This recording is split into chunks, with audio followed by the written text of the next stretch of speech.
Hi, I'm Lori Jacobwith, and today I want to talk to you about what's your money story and how do you tell it? And before you think you don't have a money story, you do need and want to raise more money, right? Well, let's talk a little bit about what a money story is. Your money story is, where are you today in raising what it takes to do your important work, and where do you need to be?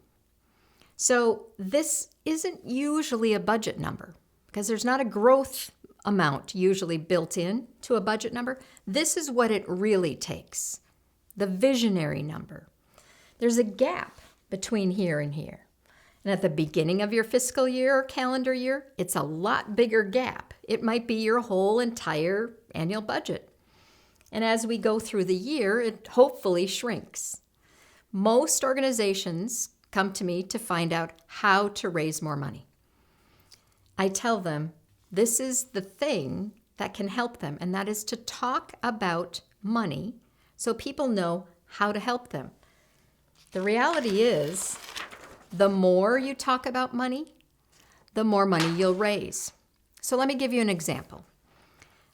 Kurt, longtime client, when I first met him, his organization had 3 donors that had given $1,000. That was their biggest major gift, and a handful of dollars were being raised from the community.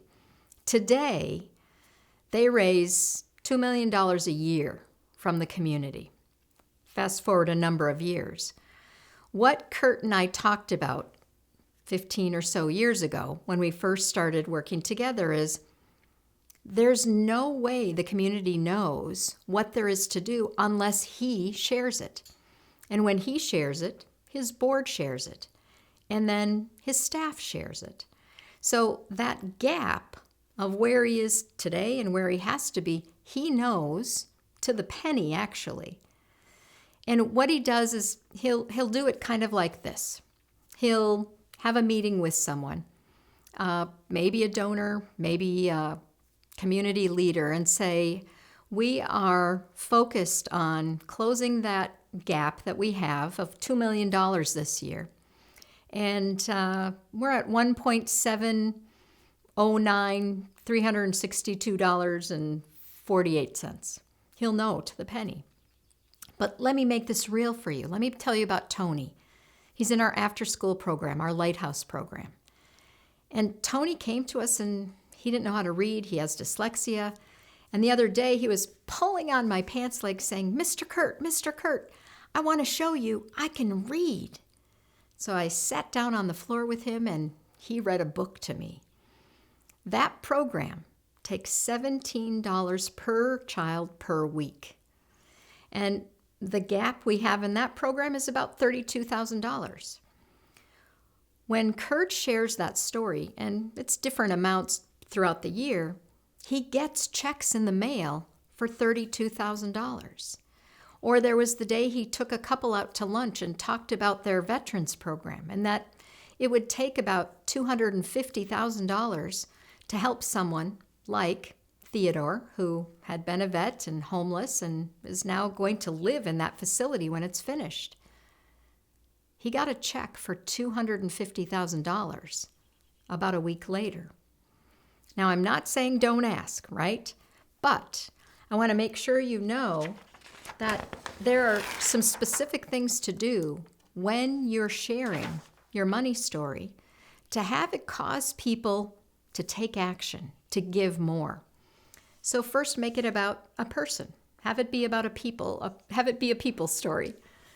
You want to introduce some costs about what it takes. How many dollars a day, a week, a month? What it takes is the language to use versus what we need, right? Infer that there's more to do. There's people waiting. We could say yes to more people. We have to finish this building and tell me about someone who's going to live there. But share where you're at throughout the year. Please don't wait until the end of the calendar year and then hope that people will give all that you need in that last 4 weeks or 3 weeks or 2 weeks of the year. You want to know your money story. That's part of the challenge, right? You have to know what there is left to raise, so have that number regularly in front of you. The more you talk about the money, the more money you'll raise. I want to thank you for what you do to raise money every day, both seen and unseen. Sometimes we might not feel like we're thanked enough, and I know this is not easy work. I hope you learned something that you can put into action right away. I look forward to seeing you on the next video.